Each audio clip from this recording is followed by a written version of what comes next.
Það er komið að öðrum lið á dagskrá, samþykkt stjórn fundarsköp Akureyrarbæjar. Til að biðja varaforseta taka við stjórnina og gefa mér orðið. Bæjarfulltrúi Halla Björk Reynisdóttir tekur til máls. Forseti, ágætu bæjarfulltrúar, hér er komið til síðari umræðu breytingar á samþykktum stjórn og fundarsköp Akureyrarbæjar.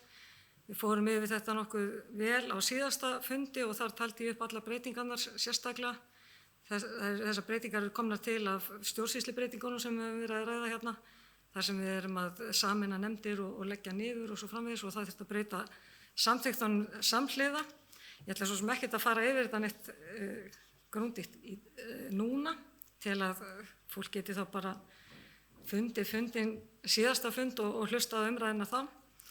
En þetta er sem sagt komið hérna þá til endanlegar samþykktar. Bæjarfulltrúi Halla Björk Reynisdóttir hefur lokið málu sínu og færi inn aftur stjórn fundarins. Takk fyrir það, orðið er laust. Það sem enginn hefur hvagt sér hljóðs, þá þeir sem geta samþykkt þessar breytingar á samþykktunum gefur merki. Það eru 11, takk fyrir það.